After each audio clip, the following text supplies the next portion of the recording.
lot of events already take place this morning.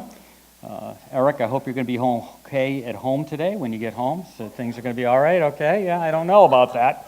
We'll wait. I'll send you a text later this afternoon to see how it's going. Okay, good. Wow, we're getting all kinds of information. So, so we're in our series Road Trip, and no matter where you are in your faith journey, if you're just starting out, if you're thinking about it, if you've been following Christ for years and years, the reality is we all at times feel like we're on a road trip, and we're moving through life, and we're looking at what our journey is like. We're asking questions. We're asking ourselves, sometimes there's a season of life where we really focus on where is my life, or where is your life heading?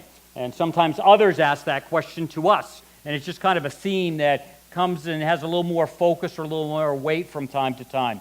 Now, last week we talked about the idea that most of us, as we're on this road trip, no matter who we are, we have children involved in our lives. If we're an aunt and uncle, maybe working with children, maybe a neighbor, maybe we're parents, grandparents, etc., etc., etc. There are seasons of life where it's just a little bit more apparent that there are kids in our life and how we interact with them, and all of that is a part of our road trip. And one of the questions that all of us from time to time have to answer at least once is, what are we going to do with this idea of Disney World? Are we taking the family or are we not? Is it on the radar? Is it something that's important to us? And last week as we dove into that, we really saw that that was code for asking this question. And the question was this: are we after making our kids happy or making our kids good? And how that all flows out. Now, if we're a Christ follower, we actually, instead of using the word good, we might use the word holy. Are we interested in making our kids happy or holy? What's the object? What are we trying to do?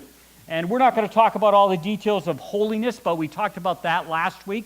Eric already mentioned that you can find out that information online. You can also request a CD if you go out to guest services.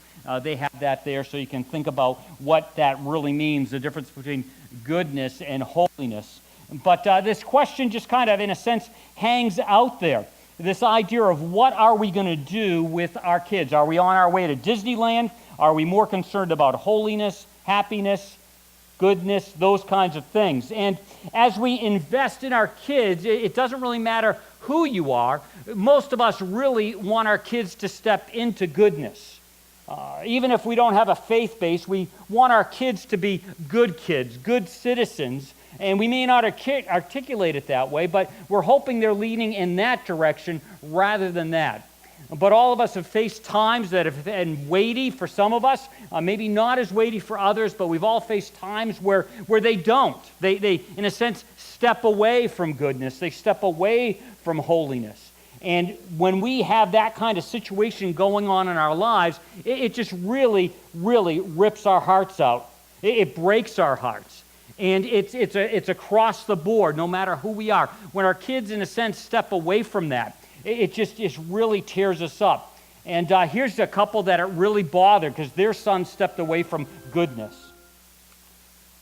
You know, it's amazing how something as fun and silly as Star Wars can have some real poignant moments. Because some of us have been there.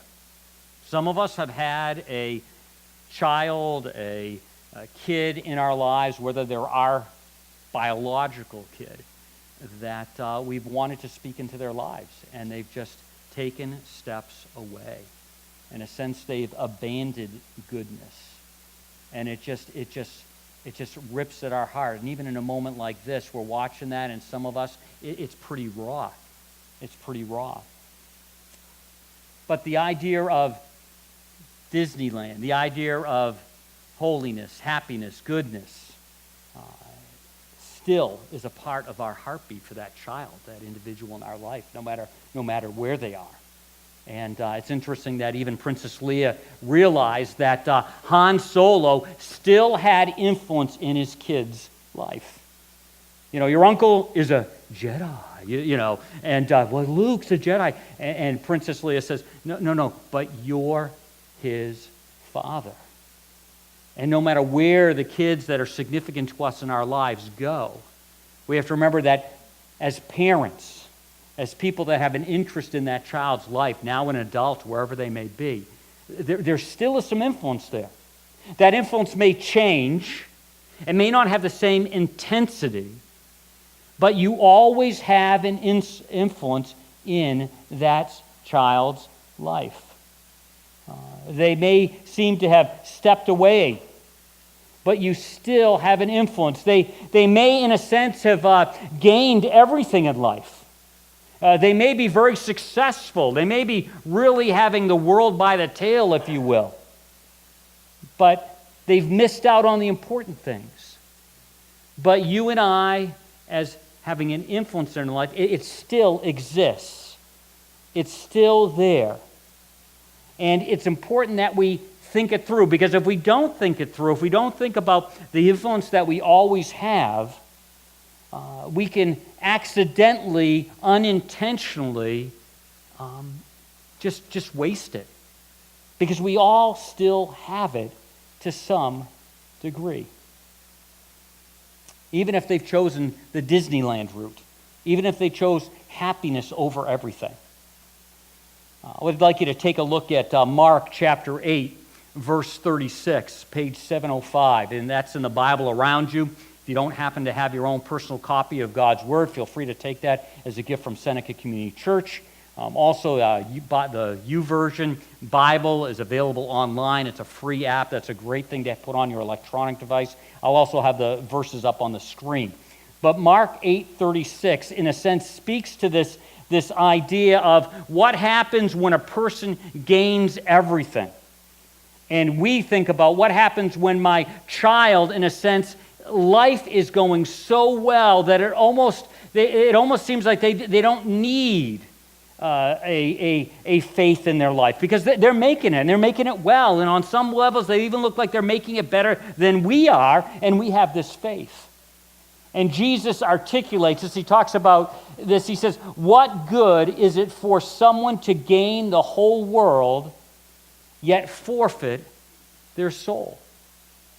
What good is it for someone to get everything, to gain everything, and to forfeit their soul? Again, we look at that person that really seems to be making it, and they've stepped away from what we would say is goodness or holiness. And really it seems like they've stepped into a preoccupation with just being happy. And they're making it. You know, Han Solo and Princess Leia, their son was making it. He had risen to the top. He had power. He had everything. But every once in a while we can see that he really wasn't making it. Watch as we see how this starts. We don't know where the story's going, but in 6 or 8 weeks we will know what's happening. We know what happens to Han Solo. I won't give anything away. But this continues to be this theme. It's not too late.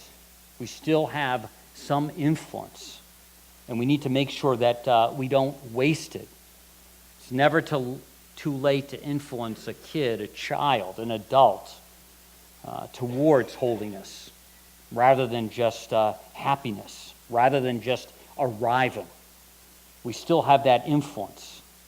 We still have that. Again, that's why Jesus says, this whole idea, we have to think about how we can do this. What good is it for someone to gain the whole world, yet forfeit their soul?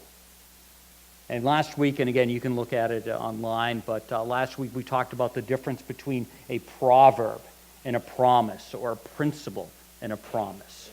We unfold that in part 3. But this whole thing, what are we doing with our influence?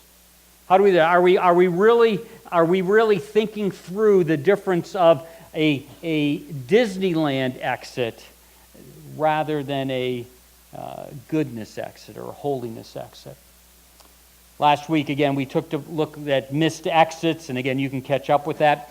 This week, we're going to jump into the skipped exits. What exits do we have to make sure that we actually skip? Last week, We missed them. This week's there are a couple that we can skip. And as we're trying to influence children, as we're trying to influence the kids in our lives, we have to ask ourselves, what are we about to skip? And when it comes to these ideas, we have to ask ourselves, are we putting too much weight into arriving in the greater schemes? For example, are we putting all our energy into our children to be, let's say, a sports star? And everything surrounds that. We want to make them happy, so it's just sports, sports, sports, sports. And that's a great thing to a point. But are we looking at it, are we going to set that child up to arrive and say, wow, sports is in a sense my answer to life? Or even academics. Do we say, if you just have this and we just have them put all their energies into that?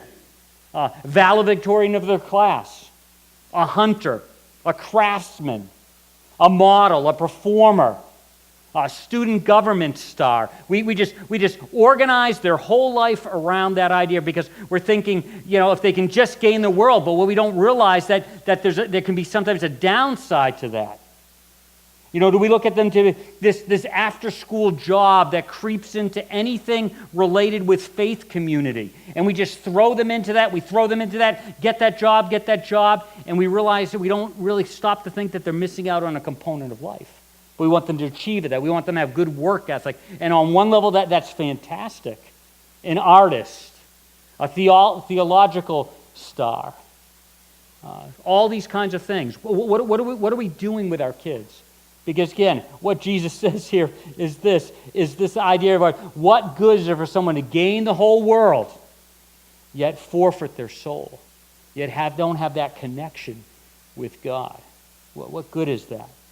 So here's some exits that we need to skip so we don't get there, and then we're going to talk about some ideas, some concepts to bring us all back into that to see how we can really make sure we're trying to get our children that we're involved with leaning into holiness. Well, the first exit we need to really make sure that we skip is this. It's called the legalistic Christianity exit. We need to skip that one. We need to stay away from that. It's rules without heart. It's rules without heart relationship with Christ. It's you got to do all these things. And over the summer we had this series, Living Well with Freedom, and we danced around that and talked about that a little bit, about the whole idea of legalism. But it's this idea that we need to skip that exit. If we make it just about rules in our kids' lives, we're setting some things in motion in a few moments we'll talk about that just aren't good. Paul writes about this when he says, put all that pretentious, infantile religion behind you. Why do you let yourself be bullied by it? He's making the comparison right now that in the New Testament church, in the early church, as they transitioned from being real followers of the Jewish law and all the details that go with that, and they're seeing that Jesus didn't come to cancel the law but fulfill the law, and they're all working through all that ceremonial law. There's a group that want to hold them back to that, and he's saying, let it go. Don't be bullied by that. He says it this way, don't touch this, don't taste that, don't go near this. All those ideas, he's saying, stay away from that. Don't, in a sense, produce a legalistic Christ follower, a legalistic Christian as you're raising children, as you're pointing them in a direction. There's also another exit, which is almost the extreme opposite of that, lukewarm Christianity. And don't produce that. Don't produce it in such a way that those in your household, those that you have connection with, just see that Christianity really isn't the main issue in your life. It isn't the main thing. It's kind of like a side dish. Don't do that. Jesus, speaking to the church in Revelation, says this, I know your deeds. You're neither cold nor hot. I wish you were either or the other. Either one or the other. So because you are lukewarm, neither hot nor cold, I'm about to spit you out of my mouth. The taste of us living that kind of life in the mouth of Jesus is not pleasant to him. You ever got something in your mouth that is spoiled a little bit? Go to my parents' house. They have like food in the refrigerator that's been like there for months, years, way back, and sometimes I go back there and I'm looking for something, and Shame on you, Dave, for going in your parents' refrigerator, but, hey, they're my parents, and I'm going in there, and I'm looking for something. I can remember one time I took some cheese and didn't see the other side of it. It was blue. It wasn't supposed to be blue cheese, and I put some of that in my mouth, and, I got it out as quickly as I could. It did not taste good. And so when you and I, who say we're Christ followers, live a lukewarm life, we're really not all the way in, we're kind of holding back, that's the way, in a sense, we taste to Jesus. He still loves us, still offers us grace. We don't earn our way to Him, but it's that kind of bad taste. I don't stop liking cheese just because I got a bad piece of it. So we have to ask ourselves those kinds of questions. A little bit farther down in that passage, it's interesting. Here's a verse that sometimes is shared in moments where we're asking someone, would you say yes to Jesus? Someone who has no relationship with God at this point. And we quote this verse, but really, if you look at the context of this verse, where this verse is found, it's actually found with people who have already said yes to Jesus. This is a verse that people who know Jesus, who have asked Him into our life, who are trying to follow God, but at a lukewarm level. And this is what Jesus says. He says, "Here I am, I stand at the door and knock. If anyone hears my voice and opens the door, I will come in and eat with that person, and they with me." Wow. So actually, I can be a Christ follower and have such a hard exterior that Jesus is knocking at the door of my heart, and I'm not listening to Him. I'm not in real community with Him. I'm lukewarm, or I'm legalistic. I think this could apply to both of those situations. And He's out there knocking. And if you ever see the pictures of that depicted on stained glass, you'll notice that there's not a doorknob on the outside. Because the door has to be open from the inside. And that's one of the wonderful catch-22 things about our God, our Savior, is He doesn't force Himself in. And some of us are in the inside, the door is shut, and we have the stereo of our life blasting so hard on purpose that we can't hear His knocks. It's a dangerous place to be. Life is going so crazy, and that goes back to that whole thing. What is it if a person gains the whole world and loses their soul? Sometimes we set kids up, sometimes we set ourselves up to have busy, busy, busy, busy, loud, loud, loud, loud, so we can't hear the little knocks on the door. And some of us, those of us in church world, doing the church thing, can turn up church so loud, be busy doing church stuff so much that we don't hear the knock on the door. Sometimes as a pastor, I can be so at it and so in motion that I don't hear Him knocking at my door. But He says He wants to come in. He wants to have supper with us, have a meal with us, one of the most personal community kinds of events. And that's what He wants to be. So we need to skip these two exits. And for a lot of us, we get off the exit, and then we need to get back on the highway and get back off as quick as we can. We need to make a course correction. The GPS needs to tell us, get back on the road. Get off that. Stay away from that legalistic exit. Stay away from that lukewarm exit. And I've showed you renditions of this before. It's not original with me. But this idea that rules without relationship produce rebellion. And I've added this idea in rigidness. When we have rules for our kids without relationship, it produces rebellion. Eventually we push back on that. Just think of maybe with a place you work. You hang out. You have connections with your boss. You have a relationship with the person that's leading your team. And you have that relationship, and they push you in some directions you don't want to go. But because you have a relationship with that boss, you kind of roll with it. You're a little more okay with it. Even when you don't understand it, you're okay with it to a point. See, the relationship carries the day. But when you don't, you're just totally irritated with that person when there's no relationship. And for us with our kids, we can actually they can comply while they're under our control. But as soon as they're out of our control, they're out of our control. and it just gets played out. And also, I would say, and again, there's no scientific fact for this, but I would say this is a 90%, 10% split. Say 90% of us are going to respond with rebellion. And then there's probably 10% of us that just become really rigid in our lifestyle. We adopt all those rules.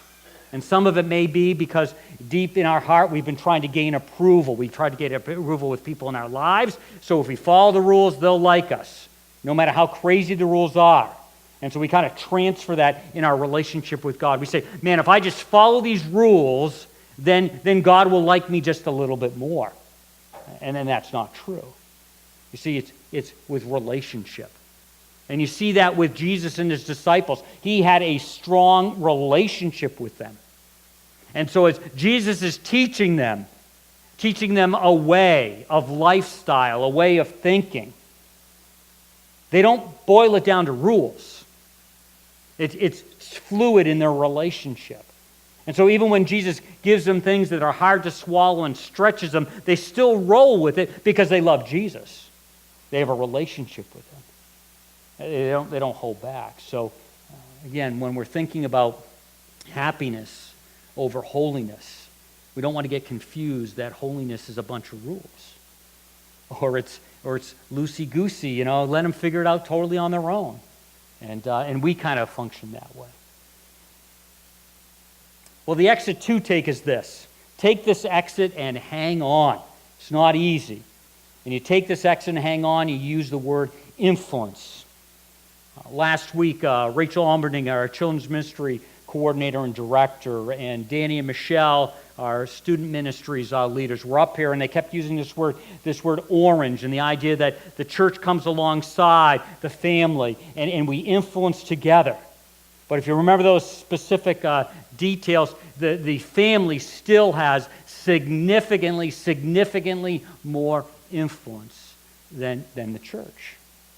But when there's a combination, when there's a complementing one another, it seems that influence that family has gets multiplied, amplified.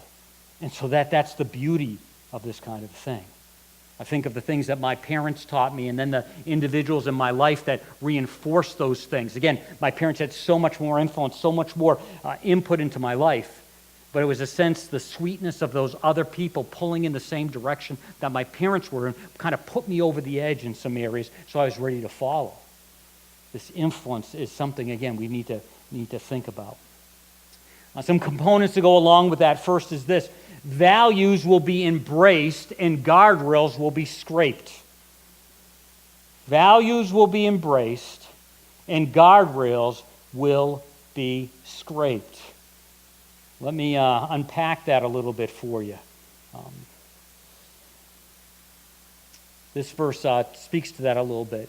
So I'm filling some blanks in there. But the student is not above the teacher, but everyone who is fully trained will be like the teacher.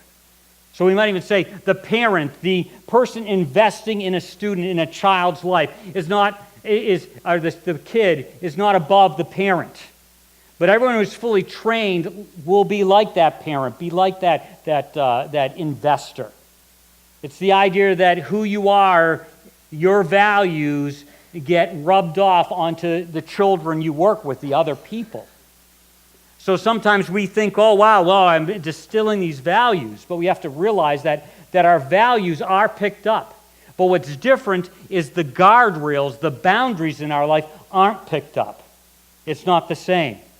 So I give this value, and my value may say this, but where I stop, my child, the person I'm investing, goes in just a little farther. If we take a look at King David in the Old Testament, one moral failure that we're aware of. And then if we stop and look at his kids picked up the value that fidelity, that being faithful to your spouse is a big deal, but there are exceptions to that. And because that is the truth in their minds, that value got passed on. But how that value showed up as the guardrails got smashed through is, first of all, if you know the story of David's family, one of his sons raped one of his sisters. One of his sons caused a huge rebellion. and there was sexual escapades going on there. And then the son that becomes absolute king was just out of control in the area of intimacy. You see, David said, this is my value, but this is my boundary. And because he never spoke into that, his kids went so much farther. Sometimes when you and I realize we've communicated a value that is out of sync with who God is and how He would like us to function, I feel at the right time, in the right way, each one of us have to have a come to Jesus meeting with that child and say, you know, dad or mom or whoever blew it in this area. We didn't want to convey that value to you. So hear us now. Hear us now. That was out of sync. Because those kinds of things that we as parents, we as investors that are involved with, those values, the kids kind of figure those things out. So if honesty is a big deal with you, and where you work, calling in sick is actually calling in sick when you're not sick. Now, some places we work, it's all holiday pay, it's all sick time, so it really doesn't matter. But if you work at a place where sick time is really supposed to be sick time, and you're going to Disney World or going whatever, and you call in, and the kids are even young, they pick up on that. So they learn value. When honesty involves me taking an extra day off because I got some important things to do, I can kind of fudge in that area. So then when they're older, and they say they're going to a football game, and go to a party, and they lied to you, and you say, I can't believe you lied to me. Where'd they pick that value up? You see, you sent a value, but your boundary was different. Boundary was different. We'll really get uncomfortable now. If you think belonging a part of a church family is important, and you occasionally for a brunch or family's over, and you just say, well, you know, the family's over, so we're not going to be a part of that. We're not going to that. And it might happen once a year, twice a year. The kids will pick up the value. Church is important unless there's this criteria. Now, you would never just say, I'm just going to sleep in today, you know, and skip church, because that's a guardrail, that's a boundary. You wouldn't go far. But if there's a family brunch or something, yes, I will. The kids are going to pick up that value. And so then when you're going, why aren't you going to church? Why don't you care about church? They may not say it this way, but they picked up that value. It happens over and over again. And this is hard stuff. I have to ask myself, what values do I send to my kids even now? What values, I have to ask, what are my spending habits? What are my entertainment habits? When the kids, now that they're adults, even when they were late 18s, what do I watch and what do I say is okay? So if I watch something that's a little questionable, they have a value. Oh, if it's a little bit questionable, it's okay. And then when I hear what they're watching, and it's like way over here, I go, how can they watch that thing? And if they were honest with me and could articulate, they would say, well, that's the value passed on to me. What? I would never watch. Well, you watch something that's questionable. Entertainment. Now, I like entertainment. I like movies. Obviously, I like Star Wars. You watch something that's questionable. So their guardrail is completely different. Their boundary is completely different than you. And then we ask ourselves, why are they behaving this way? Driving, I don't even want to think about that. If Dad goes 75, it doesn't get a ticket. Value is, there's some grace there. You can move a little higher than the speed limit. Then why isn't my kid going to go 90? Boundaries different. Value is the same. This is real stuff. I mean, you really look at how you're leading your kids and the kids in your life. It's not to question every little decision. You could go back and listen to the Freedoms in Christ series, so you can see that play out. But you got to ask these questions. You got to be honest with yourselves. The values we send, our kids are picking those up all the time, and they know them even better than us. The values. If we say, if we're talking about other people, we never say anything nice. We're gossipy, but we're just a little gossipy. And then we're listening to our kids on the phone and going, wow, I can't believe they're saying that stuff. Where'd they get that value from? Some of it came from you. Some of it came from me. They pick those things up. Whew, yikes. Some things that I think can help with that is to oversee, or some of the values you want to talk about. If we're really concerned about faith, and if you're not a Christ follower, these really don't apply to you, but if you are, is we ought to be involving God in our daily conversations. They ought to see that. They ought to hear that. They ought to see that God's real in your life. If he really is real in your life, you don't manufacture this stuff. We ought to do that. Also, we see that we need to make, I would say, church a non-negotiable. I know some of you, we talked about this in the series. Reuben came up and talked about this, but I don't know. It's a value. I can almost guarantee that your kids will probably be less a part of a community of faith than you are. I just think that happens most of the time. And so if that's not a value you communicate to them, not that we have everything right by any means, but I've shared with you before, we went to some really weird churches when we were on vacation. I mean, really weird churches, because we wanted the kids to know that, especially Dad, who's a pastor who gets paid to go to church, even when he's not getting paid to go to church, still goes to church. And we joke about some of the churches we went to, because the pastor actually swore a couple times when he was speaking. And the girls were like, what? Did you hear that? These unusual churches. But we made it a priority that I wanted to send that message to kids because I wanted them to have that value. And this may sound really harsh, but I remember the first time Hannah had to work a night shift, and she got off at 7 in the morning after working like 16 hours as a nurse. She called us because she felt guilty about not going to church at 9 o'clock. And because that value, she owned it. So, and we said, no, honey, you've worked all night. There's nothing wrong with you going home and sleeping. But that bothered her because that value was built into her. The value about driving, we need to work on that. But anyway, so it's not, I'm not, remember we talked last week? Parents, when it comes to their kids growing up, either take too much credit or take too much blame. Just enough said on that. So, but again, these are these values that we're trying to set. Also, show how seeking and serving God is fun. Make it attractive. I think Rachel might have talked a little bit about that. We want to make following Jesus, walking with Jesus, honestly fun. There's no better way to live. It's great to be a Christian. It's not restrictive to be a Christian. It's great. It's the best way to live in relationship with God.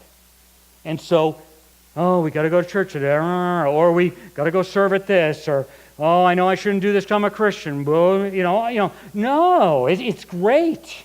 Serve Him. Get to see God show up in your life. You're working, you're doing something, and something wow happens. Someone responds to faith. And you're like, wow, and this is fun. This is exciting. That's one of the reasons Danny and Michelle talked about one of the greatest ways to have a student in high school own their faith is to have them living it out through service. But then again, there's another value, isn't it? Whoops. If I never serve as a parent, as someone really trying to do anything, then why would my kids pick up that value as important? Because obviously it must not important. I mean, my parents went to church forever. They had a special seat, and they never did anything, so I pick up that value. I don't mean to be mean, but we're honest, right? We're being frank right now. They pick that up. They get that. So why would they ever serve? Because you never did. They picked that value up. Whew. Okay. Oh, this is an even worse one. Modeling a fitting respect for authority. There are rules we need to follow, even when we don't like them. Paul writes to Titus, he says this, remind the people to be subject to rulers and authorities, to be obedient, to be ready to do what is ever good. I don't know about you, but I have a spouse that kind of reminds me of some of these things. So, and this don't take this the wrong way, but because you may do this and it's no big deal, but every time I drive out the enter driveway here, my wife says, what kind of model are you setting? You're driving out, and I'm like, who cares? It's no big deal, and And but I am sending a message. So when she's around, I don't do that. No, I really try not to do that. Now you're going to catch me doing it, and you're going to be like texting, calling me, whatever. But she's right. Every time you drive around those two fast curves up here on the way to Waterloo, just as you're getting out of town. Yeah, my Q5 can take those like at 62 miles an hour, really nice. And Cindy's like, "What do you think?" I said, "This car was made for doing it this fast." No. Who do you think you are? Are you above that?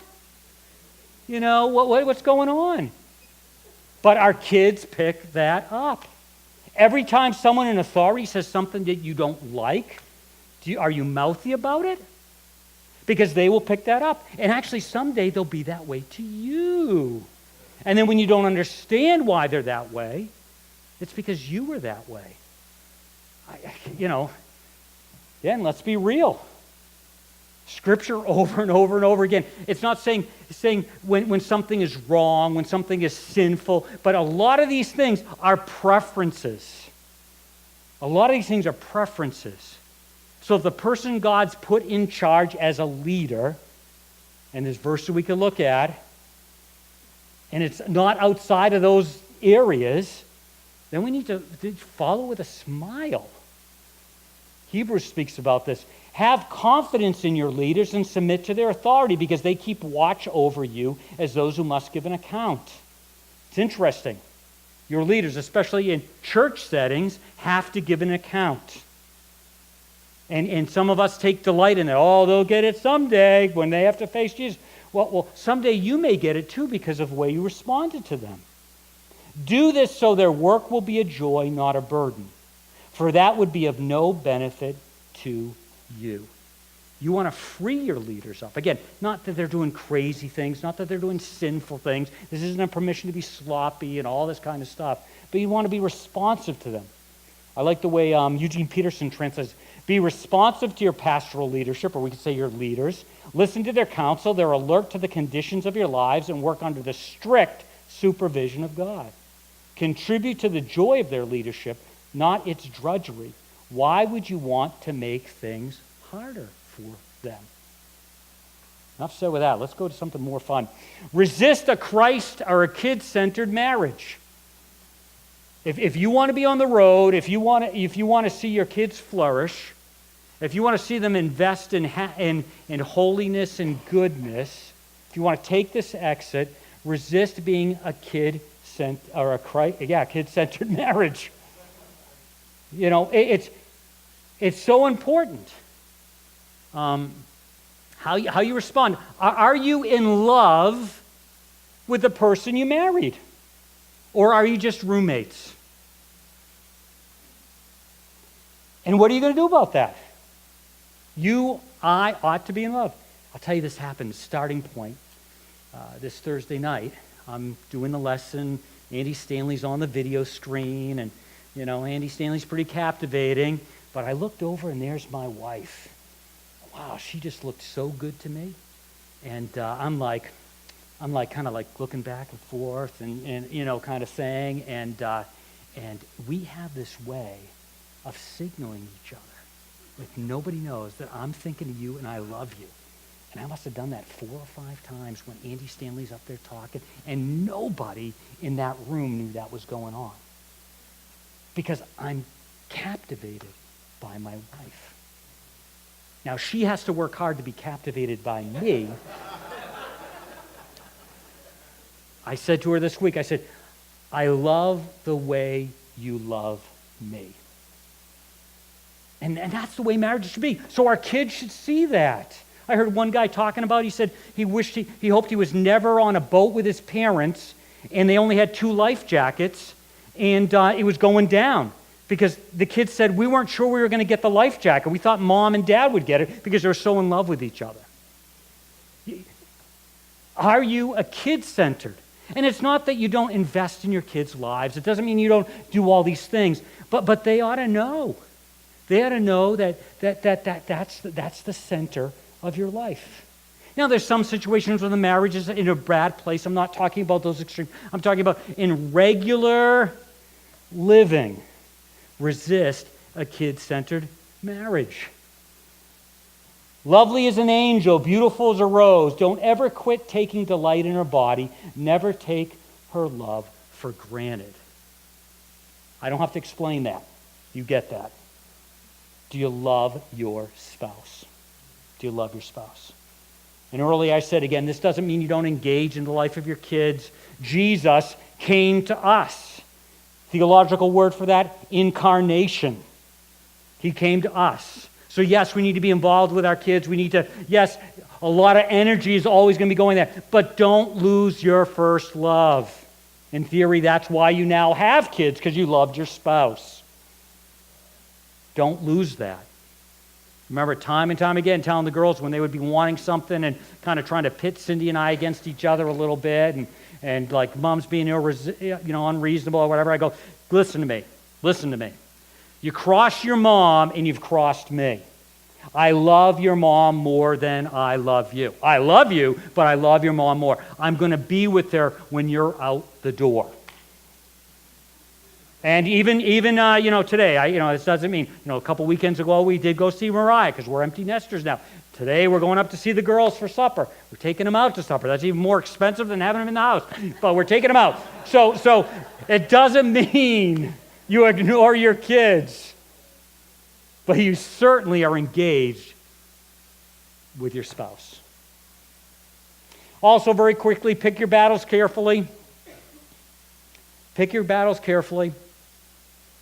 I have to be very careful about this. I like order in my life. I like order in the house. I like neat bedrooms. I like stuff picked up off the floor. I like an empty sink, all those kinds of things. I'm one of those crazy guys. I'd rather have less and have that all. And there are some of those things where I needed to pick my battles. There are some of things where it really doesn't matter. It really doesn't matter when my kids don't make their bed. Now if they're living with me at 32 and their room is still a mess, that's one thing. But someday they're going to be home. It really doesn't matter if they finish all their vegetables. I remember with Mariah, she this is now really terrible. She didn't really like milk, and for a while we'd be like, drink your milk, drink your milk, drink your milk, drink your milk. Later on today, I don't know if this was the case back then when she was little, she's kind of allergic to milk. Drink this poison, it's going to make you grow, and she's making her sick. I don't know. So you just never know, but really it didn't matter. It didn't matter. Pick your battles. Pick your battles wisely. Why? Parents, don't come down too hard on your children, or you'll crush their spirits. The kid who's always asking why is a good thing, because hopefully when they're 25, they'll ask why. A baby who keeps to themselves, doesn't cry, sleeps all night is wonderful. We love that. But when they're 25, we don't love that. We want them engaged. So make sure when you're thinking about the road trip and you're thinking about being involved in kids' life, you're not thinking about the way I want them to be at 10. It's the way they are when they're 25 and 30 and 35. So parent for that kid, not a 10 or 12-year-old kid. A lot of us are going to have kids, and then when they get out in the world, they're never going to resist anything. They're never going to say, hey, this isn't right. They're done thinking. Grow thinking kids that love Jesus and engage in their faith. Because I'm going to tell you, you can love Jesus, engage in your faith, be a super great Christ follower, and be a thinking person, not a robot. That's some of our problem.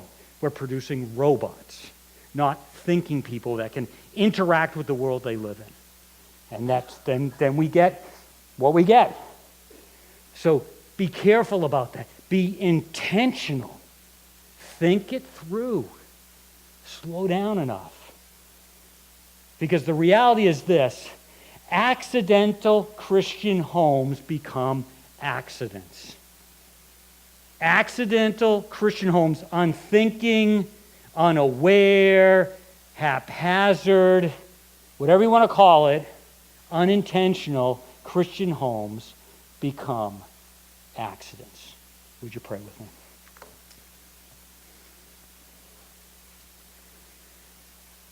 Oh, Father, as we talk about these and think about these things, I know when I was preparing this week, all kinds of messes that I created came to my mind. What did I do? Why did I do that? And Lord, there may be some things where there are times where I need to get those things straightened out with my kids. But Lord, I would ask that you would help us to really understand that we do have influence in our kids' lives. We don't have control in our kids' lives. We have influence in our lives. Help us learn how to leverage that with clear thinking, with wisdom, with knowledge. Help us not be accidental. Help it not be an accident the way our kids turn out one way or the other. Help our influence to really be in there. And yes, it's ultimately up to their decisions. But help us to think that through. Help me to think that through. Help Cindy and I and my friends here to continue to think, how do we influence? How do we parent as our kids grow? How do we do it when they're 25? How do we do it when they're 35? How do we do it when they're 50? How do we do that? Help us not be flip about it. Help us not to be accidental about it. Help us be very intentional. We are thankful that we don't do this alone, that you're right there with us. You actually love our kids more than we love our kids. You want the best for them more than we want the best for them. And we ask that you would help us to be able to partner with you, that we wouldn't be that legalistic Christ follower, we wouldn't be that lukewarm Christ follower, that our relationship with you would be such a way that as we're interacting with the world around us, especially the children in our lives, we're pointing them in the right direction. We ask all of this in Jesus' name. Amen.